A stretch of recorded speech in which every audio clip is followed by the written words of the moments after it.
Good evening, ladies and gentlemen, and welcome to today's edition of the Just Us Review, where we like to take our favorite fiction-based shows, whether they be superhero or whatever genre, break them down and give you guys that net and that grit. You know us, we keep it 100 with you. If we like it, we love it. If we hate it, you gonna hear about it.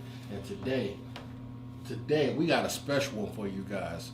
Now, whether you have, the new what's that app called? DC. Yeah, the DC app, or whether you use pirated like we did because we ain't got bread like that. You saw this series on there called the Harley Quinn series. And you know what? It was surprisingly okay. Coming in there, I didn't have any big regards to it. I didn't even give it much thought. I was like, I'm going to sit down and I'm going to eat this sandwich. But you know what? Honestly, it was pretty good. Now, of course, we got to break down the good things that keep you wanting more, and of course, the bad things that we wanted them to leave out. But let's start with the good stuff. What were some of the greats of this series that you're like, you know what? Bravo. So I gotta say, I liked a lot of their jokes in spurts. Some of their jokes really landed, some didn't. But I'm gonna focus on the positive right now. When they weren't trying to be like in your face, like Deadpool-y or whatever, HPV or whatever. Like some of the jokes situationally landed. I'm gonna put it like this: less is more. Prime example: that HPV joke does not land in any context. That Joker spurs out, but that's because Joker is a character in and of itself. That's an issue that we'll get to later. But on the opposite end of that, you had like the joke where Black Manta beats up Dr. Psycho. So let me set that up. So there's an episode in which Harley Quinn and the crew, they're able to join the Justice League after the Legion of Doom, after a bunch of shenanigans that goes down, and they're showing an orientation video starring Lex Luthor. So Lex Luthor is going through telling them the wonders of joining the Legion of Doom. And in the background, you see Black Manta and what's his name? Dr. Psycho walking. And Dr. Psycho says something to Black Manta that he didn't take too kindly to, in which he picks him up, throws him against the wall, and keep walking. Whereas back into the real world, Harley Quinn asks, so what did you say to him? And then Dr. Psycho says, nothing racist. So that brings a great point. And that's a joke to the comic fans because in the show, they don't let you know what Black Manta looks like. Exactly. So there's one thing I got to point out that I thought was a great of the series. Was the side characters. Particularly Dr. Psycho, Shark, the Shark, King Shark, and also, what's his name? Not Clayface, but you got Cyborg Man, you have Poison Ivy, you have Kite Man. Kite Man, who I thought was a breakout in this one, and also Poison Ivy, who plays the straight man. Now, I gotta give a shout out to Poison Ivy's plant. Yeah, the plant. He was my favorite character. I forget his name, but that was voiced by J.B. Smoot. Yeah, I was on a fence with the plant. I thought the plant was a little much. But let me go through the list. Dr. Psycho made this series for me. It's like he spoke to me. So what this series encompasses is think Venture Brothers. And it kind of rides that line of Venture Brothers, which makes it very pleasant to watch. So Dr. Psycho represents non-PC culture, just everything that's bad about society. I'll say what I want. Exactly. Like, he's like the Cartman of the show. Mm-hmm. And some of his expressions, what's funny is that it's so real, and it's like, I'm a bad guy. I say crude shit. Why is the world against me? Because I'm fucking... Like, that's what bad... I'm not here to be supposed to be a villain. Exactly. Like, why do we have rules? and that's why I love that character, because he represents, like, the kind of the PC culture that we're rolling into, and his existence in the norm. He's like, I'm a bad guy. I'm supposed to say shit that ruffles your feathers because I'm a bad guy. And I will say that kind of speaks to the tone of the show and what it's actually trying to convey, is that you have bad people that you're rooting for. Exactly. The show wants you to root for the main character and her sidekicks. But at the same time, it's like, they're bad guys. So where do you draw the line? So case in point, there's an episode when Dr. Psycho's fighting Wonder Woman, and he calls her the C word. And then everybody is horrified and mortified. Even the Legion of Doom, who kicks him out of the Legion of Doom. And I was thinking, wait a second, he's a bad guy. He should be able to call her whatever the fuck he wants. But then, of course, it's like a social backlash, which kind of mirrors the real world, where if the society backlash and there's this huge social media presence that forced them to kick him out of the Legion of Doom, which was hilarious in the situation that it was in. Yeah, and I would say just to juxtapose all of that is that you have Poison Ivy, who's the called a straight man in this, is that she's actually speaking to reason the entire show. Like, yeah, we're bad guys, but she herself. She's just talking about herself. Like, I'm a bad guy, but I'm not really a bad guy. I'm an eco-terrorist or something like that. For those who don't understand what a straight man is, inside of any media, when there's a lot of chaos, there's one person in the genre who's connected to reality, and that's who they kind of bring you back down to earth. Exactly, and that's who Poison Ivy portrays. And like you said, she's not really. She calls herself an eco-terrorist because what she does is to provoke change, even though she's seen as a bad guy. And I thought that was. And she's doing it for good, the good of the planet. Exactly, she's just taking her own means, which I thought was an interesting point. Yeah. And they show that there's levels to being a bad guy in here. Like when we think good guy, we think like Superman, Batman, the Punisher. Mm-hmm. But when we think bad guy, so I'm gonna stop you right there. Some people.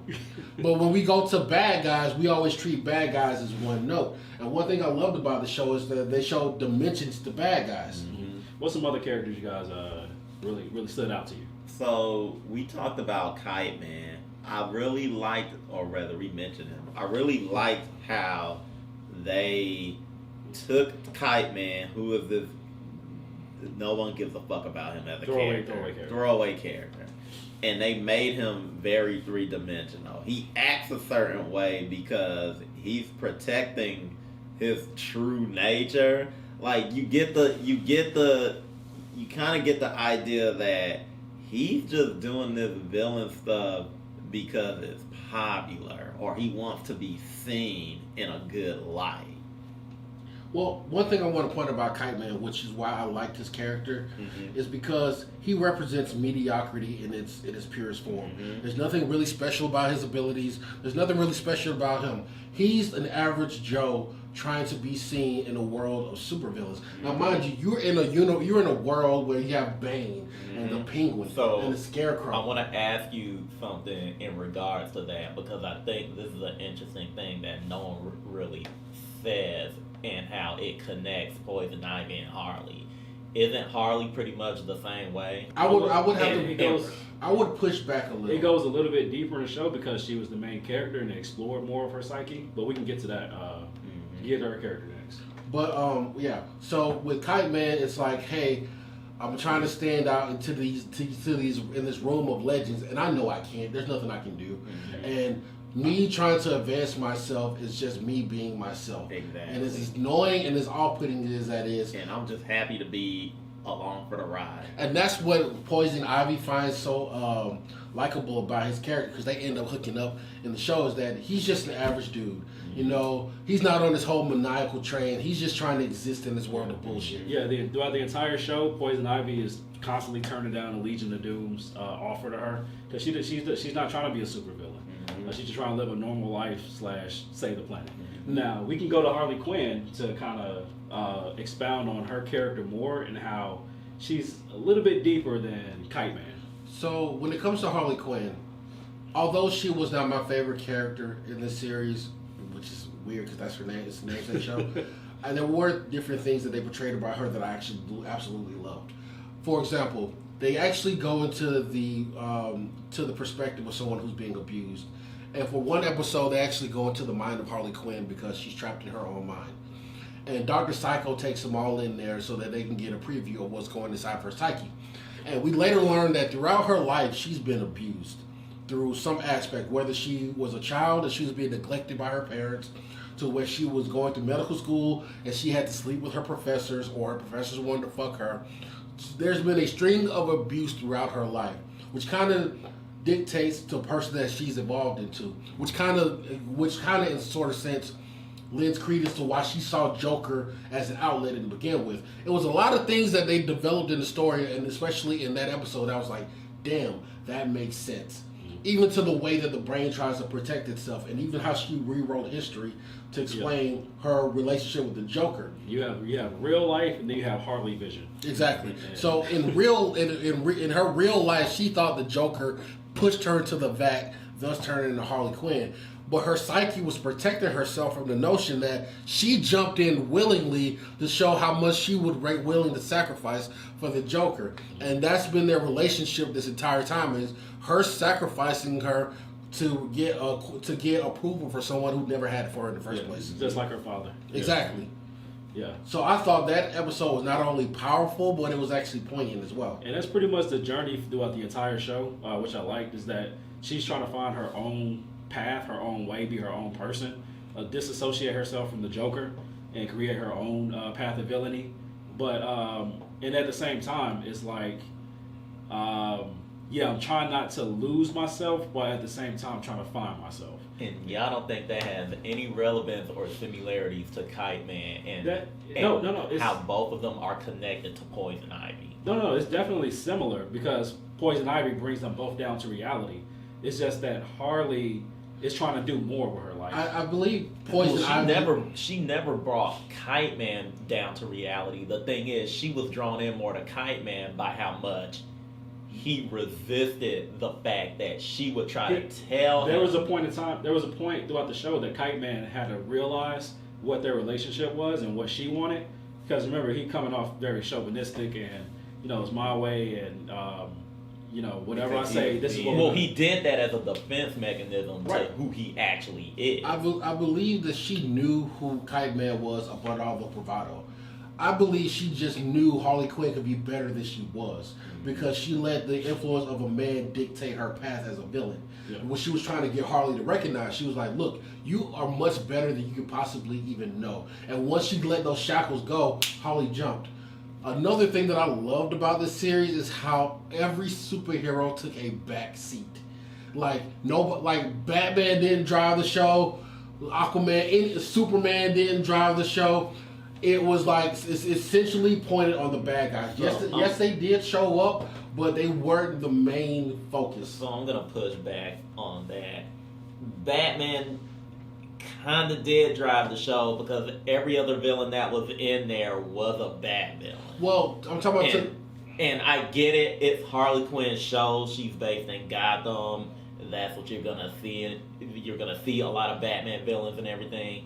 But when you put the Legion of Doom in Gotham City, which is where they've never been associated with at all, I expect to see more villains than just one villain per hero. Well, by that, because my thing is, you can associate that with Batman, but you can associate that with the Joker as well. Because the Joker has more credence, they have more bad villains around him as well. So it was like... But he's a Batman villain. Well, yeah, of course. But since the show took place in Gotham City, it's like you can't not mention Batman. Oh, speaking of which, I loved how they portrayed the villains because they let other villains shine. Calendar Man was fucking hilarious.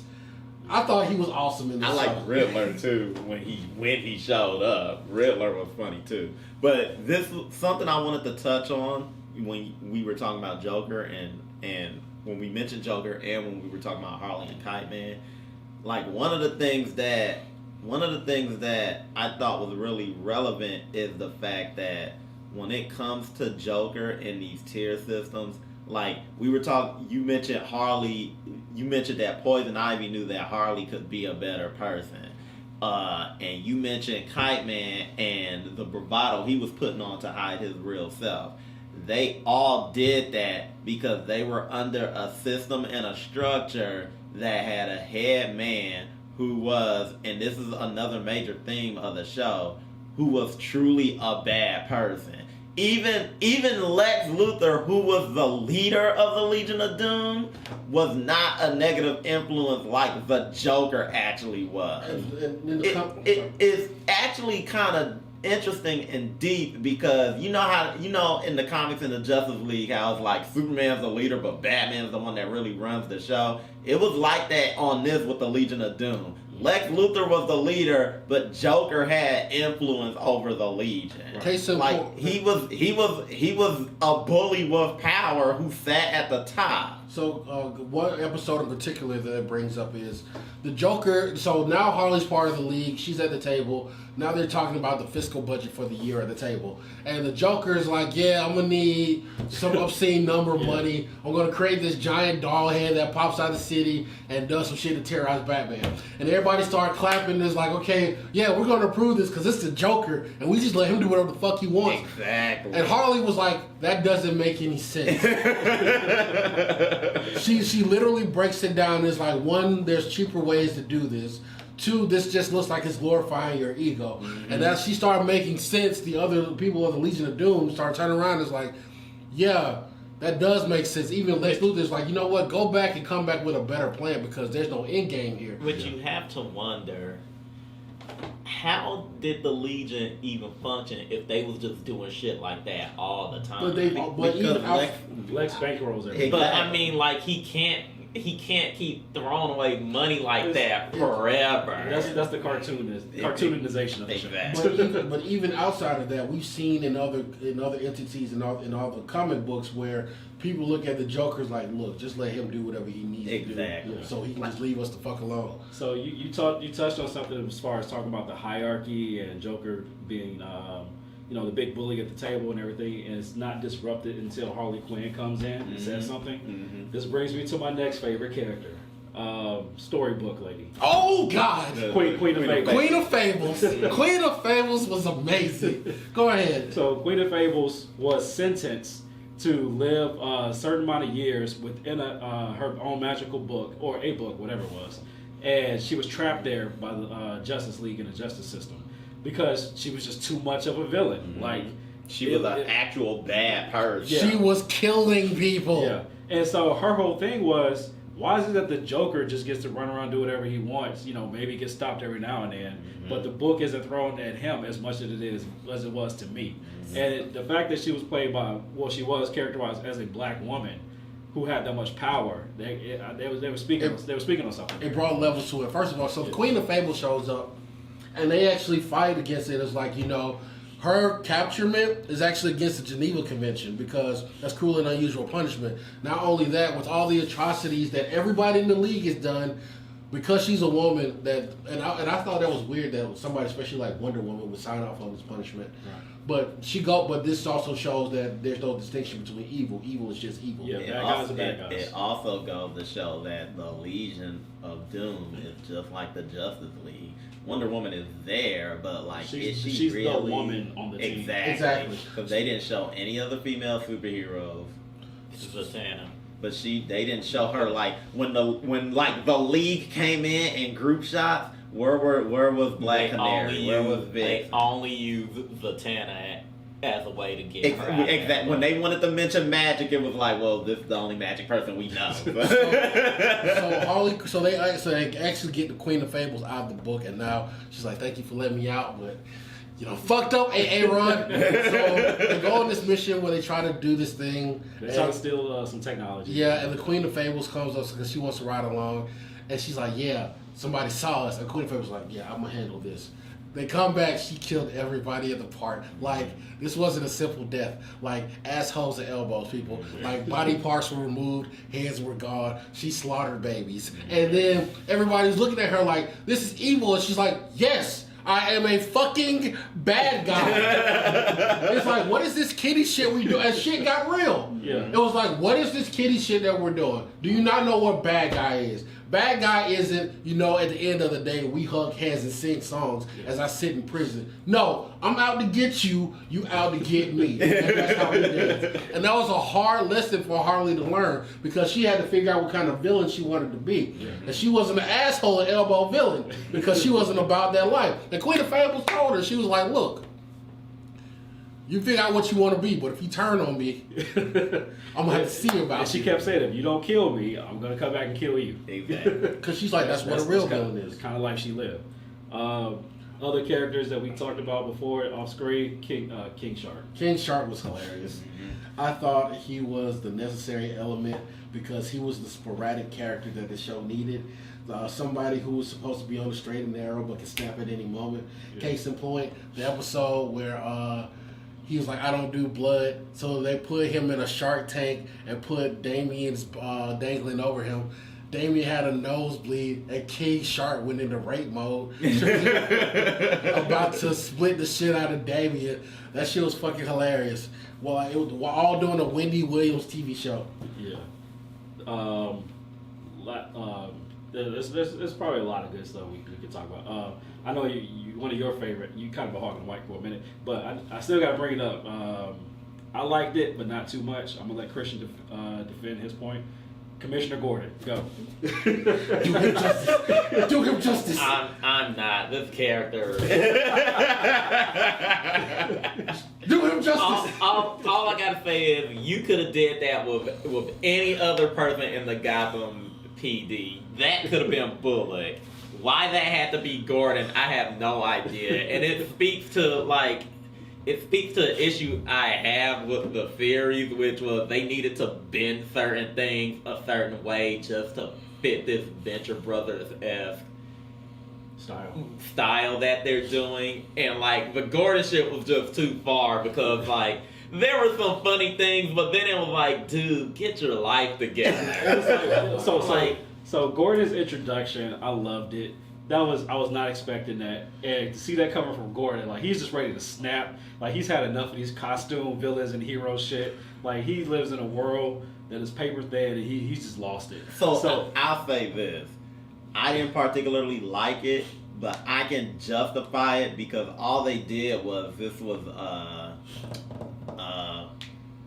All-Star Batman and Robin Joker. That's all this was. This was not Joker. This was Frank Miller's Commissioner Gordon just taking a notch more. If you've ever read All-Star Batman and Robin, and that's the one where he paints his body yellow, that's pretty much what Gordon was. He wasn't too fucked up, but like he would have gotten there. and this Gordon, like the episode that was centered on him, I didn't really like that one too much. But when I saw him in spurts, I liked that. Like the last episode where he got the tank. Yeah, I told you no. Fine, but like I told you no tank. All these motherfuckers are heathens. First of all, Commissioner Gordon was the best thing to happen to this series. As a matter of fact, he was one of my favorite characters. You know why? Because he represents the fucking breaking point. He is a commissioner of a corrupt police department. There is superheroes and super villains who are engaged every day, and he has to deal with. He has to deal with a city that's falling, and this man is on a breaking point. I love this Commissioner Gordon. To me, you're justifying shooting unarmed black. I love this Commissioner to each Gordon. of their own, I guess. Okay. But this Commissioner Gordon represents, like, a man who goes through this much has to have a line, especially when he's talking about his wife at home, which pretty much Commissioner Gordon in this season was like, he would go home, catch his wife fucking, crack a beer, sit down in the corner and wait till they're done. So it's actually also too is actually interesting because it's kind of a crack mirror version of the comics, because we all know Commissioner Gordon in the comics is on the straight and narrow and he pretty much holds it together. But his first wife went through shit. She was him. Chronic alcoholic, and then I think she died or left. Okay. she went away. All I know is Commissioner Gordon is one of the reasons that the show became from good to great. So one of the final things to kind of piece this all together that made the show watchable was the fact that it had a actual story. Mm-hmm. I thought going to this, based on the commercial, that this was going to be a slapstick, one and done adventure. Yeah, like and then they kind of reset every episode or something. Mm-hmm. I like that there was an actual story and the story actually progressed. There was an arc, like the characters had arcs, and you know they had a beginning, middle, and end. So that was something that actually kept me watching, come back and watch. And I like that even though it was Harley's show, there were other characters that had season-long arcs, so that like if you weren't particularly invested in Harley, like Poison Ivy, for example, I found her arc to be, personally, I was more in tune to her arc than Harley's arc. That's just me personally, because she's another character that although all the tenets were there, her attitude was bent for this show. And so that was intriguing to me because it was like, for me, it was like, where are they going to take this character? Where are they going to go with this character? Because although she allowed Kite Man to be open and be his true self, he did the same for her as well. One more thing I gotta add. Dr. Psycho is into some kinky stuff and this show. But if you guys want to know what it is, you gotta watch it. Now, there was a lot of things that made this show good, but of course we can't go out without telling you the things that made it bad, and there were a few of them. So, what were some of the bad moments? So, I know. Oh, sorry. So I'm gonna throw this out here. When this show wants to be funny, it's on fire. But then sometimes they'll take a joke, and the joke would have been funny if you had did it one way. But it's like they go out of their way to ruin the joke. A prime example: there's nothing funny about HPV or whatever the fuck that's not funny. Like I know what you were trying to do with that joke, but you did that wrong. Another prime example was when Dr. Psycho goes to figure out who's slandering him, and it leads to Giganta, his ex, and she's in there with her boyfriend, and she's talking about, and he's accusing her, and she's talking about, why, I gotta say it because her voice is deep, why would I have time to do that when I'm hanging out with my new boyfriend Brad as he's giving me cunnilingus? I'm like, just say eat pussy.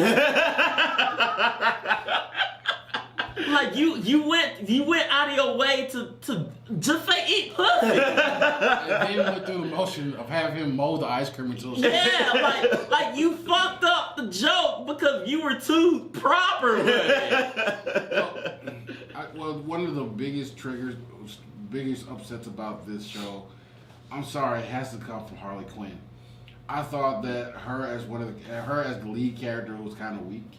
I got where the story was going, and I get that it's in around her, but honestly, it was the side characters who was making the show watchable and propping it up. Interesting that you say that. I'm not gonna push back, but I do disagree. I like that this was her story, and what it showed was that the side characters, they do make it interesting, but it shows that she needs that family unit. Which is why I appreciated the episode when she went back home, and it's like she can't even go home because her family was like, yo, you became a supervillain, and we were kind of crooked anyway, but like you became a supervillain, and we don't really mess with you anymore. So like she needs that family unit. One thing right quick, going back to the family right quick, I did love the correlation that they drew between her mother and her, and how she couldn't understand how her mom could be with her father, seeing how disgusting he was, and then it was like it's a clear correlation between you and the Joker. Right. But sorry, what were you saying? So what I will say is this: I'm gonna split the difference between y'all, because I thought that, because while you say that Harley Quinn was the weakest one, I think you are kind of right. She had a character arc, and that's what made her a good character. But here's the thing about that: two things. One, it's the same character arc that we get treated to in the comics and pretty much any other adaptation that she's in. I'm with the Joker. I need to break up with the Joker. How do I deal with that? It's just that in this cartoon is more fleshed out. But the other thing I'll say is this. I think it's pretty interesting that in 2020 we got two major interpretations of Harley Quinn, and in both those interpretations she had to be surrounded by a family or a group of people. I don't know if Harley Quinn Can exist by herself. Can exist by herself. Two, can go beyond that Joker story arc. Well, here's the thing. So she has the comics, which we. But in the comics, she's surrounded by yes. If it's not Poison Ivy and Catwoman, then she's with the roller derby. Like she can't do anything, or the Suicide Squad. Well, here's the thing too, and as you guys just said, like one of our favorite moments in the show, most of them didn't have anything to do with her. Yeah, exactly. Yeah. I wouldn't even say she was necessarily a funny character either. Yeah, and that's the thing. I don't think she's a bad character, but I think that story arc is the only thing that makes her watchable. Which does make me worry about the future because she's done her story arc. Yeah. So that's where I was getting at. What is a season 2? Exactly. I'm gonna throw this out here. While I do agree with y'all, I actually think the Joker was the weakest character in this series. So let me piggyback off of that because my worst moment for this show is they set something up so good with the Joker and then they threw it away. And it involved the Queen of Fables. The whole point of the build-up of the Queen of Fables is while everybody else are villains, but they might not necessarily be bad people, she is a genuinely bad person. And the only other person in the show who is genuinely a bad person is the Joker. Yep. And then when we finally get them together, Harley kills her before they have a chance before we even have a chance to explore that. Yeah. Oh well, here's another thing.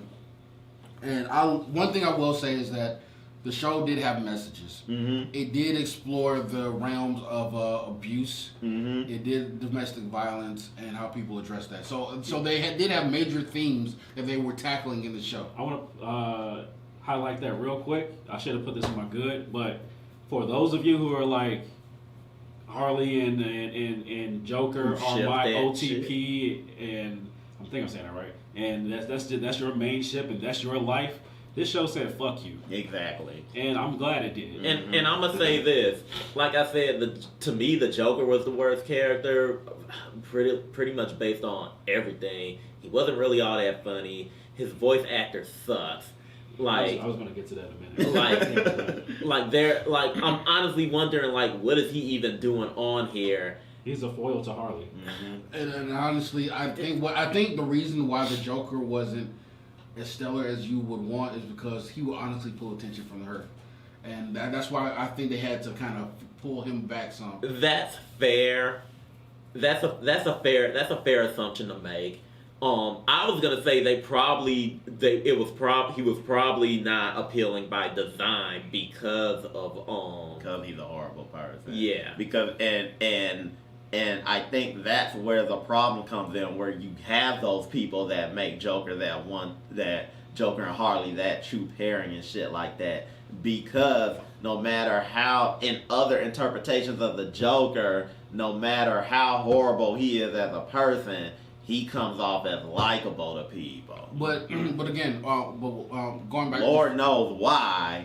But going back for a second, like the themes that were addressed here with domestic violence, they also addressed gender roles, because that was one of the major issues here that they brought up, especially with the Queen of Fables. They were like, why is it that when all these men go on this rampage of death and destruction, they're seen as just villains, but then we're seen as crazy, wild, and bitches. Mm-hmm. And they also like gender dynamics and who has the role, because throughout the series, Harley was seen as Joker's side. And that was her whole thing, was I'm my own individual person. I'm a fucking psychiatrist, goddammit. And that was her whole thing, especially the whole Legion of Doom, which was the ultimate males club, and getting them to see her as an individual.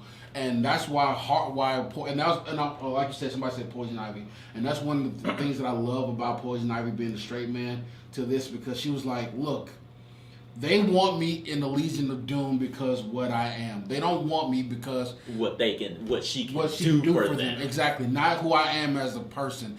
The fact that they just want to use me because all they are men, and all I am is just a weapon. And I'm gonna throw this out here She too. didn't even consider herself a villain. No. She was like, She's an eco-terrorist. Exactly. And I'm gonna throw this out here too, because especially with the Queen of Fable shit, there's a racial thing to it too. The only black person in the Legion of Doom is Black Mana, and he covers his face. And I feel like they made Queen of Fables black specifically so that she can be the complete antithesis to what the Legion of Doom wants on their team. Not just that, but they're also brought up the concept of mob mentality, because they were like, everybody is pretty much falling in line. And Harley brings that up too. She was like, you let the Joker be Just literally spend all the money, do whatever he wants. Why won't you guys challenge his authority? Exactly. And it's like, even Bane, and it's like, Bane, you could literally kill this dude right here. Which was a problem. Which was another problem I found, because it's like, you can't lead me to believe that this one guy with no powers or no kind of fighting skill whatsoever has pull over motherfuckers like Reverse Flash. But that's the thing. But that's the whole conformist mentality that everybody pretty much fell in line because he was the number one villain, and that's the whole pecking order thing. And it took Harley actually interacting with these people to show them that they brought something extra to the table. But I will say this: he didn't fuck with bigger wigs.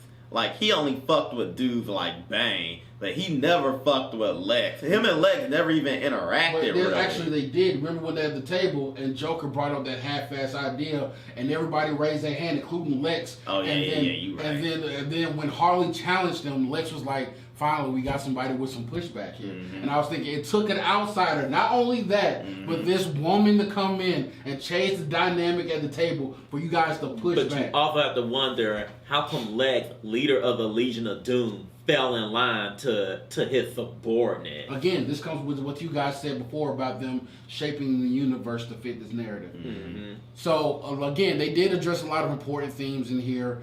The family dynamics between the heroes and how the family you're born with aren't necessarily your family. So a lot of great topics that they cover. The humor was hitting there, here and there, but they did kind of dip and lose people here and there. I think that 13 episodes might have been a little too much, and that's why they kind of fell short. They could have cut one episode, and I know what episode it should have been, the one where they win Harley's mind. Yes, but I understood that one. It wasn't. I didn't understand the second time. No. So, well, see, here's the thing. The message behind it isn't the problem. It's the fact that. So, let's be real. Who the fuck in 2020 is thinking about Frankie Muniz? and they hung half an episode on that joke alone. Let me give you a little bit push. You were right about that, but this is why I love that series. Love that episode. It gave you an insight into the mentality of somebody who's been abused. Mm-hmm. And pretty much shows how the pattern had emerged from her as a child. Remember when she had the toys and she was sitting there doing the demonstration? Mm-hmm. As a kid, she didn't know what she was doing. She just mirrored shit that she saw. Exactly. But here's the thing. That wasn't the problem with the episode. Like, all of that was gold to me. Okay. It was just the weaker episode. Like, it was the jokes, like the Frankie Muniz shit. Like I said, who in 2020 is thinking about this dude? But the whole thing that they did with her subconscious and how her environment and how her family shaped pretty much who she is. Mm-hmm. Like, even that graduation speech that she gave, which was... Yeah, I was a little confused because I never considered those things to be part of Harley's backstory. Even though I didn't know her backstory, I just knew she was a therapist, or a psychologist, or whatever. But, like, she had some bad tendencies before she even met the But Joker. Not just that. But that wasn't on her. That was because of what she was experiencing. So in the comics, the way her origin went, she got by to even be a psychiatrist. She's not that good of a psychiatrist. She only got good grades and stuff like that because she was sleeping with her professor. I'll say this one thing. I do like the fact that their character development for most of the characters is pretty organic, in my opinion. Let's go back to Dr. Psycho. By the end of this season, he's still the same asshole he was at the beginning. But being with Harley and being with this family, so to speak, has changed him, and he's on the path that hopefully he can get to be a better person.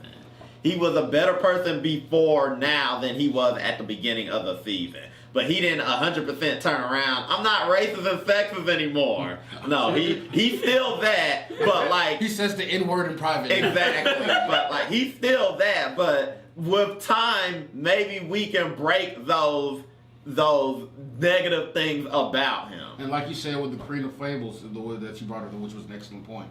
Like, Queen of Fables is like the hard line in the sand. It's like, is this what you want to do? Like, right now, you just got going out having fun and doing hijinks. But if you want to be like me, you need to get your hands dirty. And that's one of the things that I love about her, loved about the Queen of Fables, because she's the line that says if you want to be here or here. And Harley by nature is a good natured person who just has bad tendencies. And let's talk about why Queen of Fables is like that. Because she probably was a good natured person before, but to be on the Legion of Doom, she had to be extra because she was a woman and she was a black woman. But by her definition, what has she? We've seen DC Comics, and on what has she done that most of those villains have done? But see, and that's one of the things. That's one of my issues with this show. They had to alter the universe to make this work. Prime example, the Robin episode. They hung their hat on calling Harley a horrible person because they thought that she was arching Robin, when we all know in Batman lore and history, the Joker then fucked up a Robin. Exactly. Like, he killed a Robin. And we hail him as the greatest villain ever in comics. And then this episode comes up and it's like, and what's weird is Damian. He's had 2 Robins before, and one of them Joker killed. So what are we doing here? And that's kind of, and on the one hand, it's like, okay, I have to disassociate from the main comics to watch this, and that's fine, and I can do that. But on the other hand, I'm like, they want to have their cake and eat it too. Yeah. I am getting tired of, what's his name? Alan Tudyk. Alan Tudyk. He is all over DC. He has been in Doom Patrol. He voices 2 characters in the Harley Quinn show. I'm sure he was in that short-lived whatever show that got canceled, DC show, where they were superheroes, but they were like insurance people. Yeah. It doesn't matter. I don't know. Whatever. I don't know. He also does voices in Young Justice. So honestly, I think they're letting him do way too much. Clayface was a throwaway character. But I think that personality of Clayface is Alan Tudyk's character. And I think that's what he wanted to do. And he was such a weak link, because here's another thing that I can't get past on the Harley Quinn show. Clayface and Dr. Psycho have these powers, and they don't help them that much. Like half the situations they were in, Clayface or Dr. Psycho or both could have gotten them out of their situations. And it's like, what are we doing? Why are we doing this? Like, you could stretch the fact that King Shark couldn't have done something. Oh my God. I'm sorry. I just thought of one of the funniest moments in Harley Quinn. Go for it. Okay, I forgot about this. When Joker captured everybody, and he was torturing them, and his torture for Cyborg, man, was to knock him down the stairs and be in a wheelchair.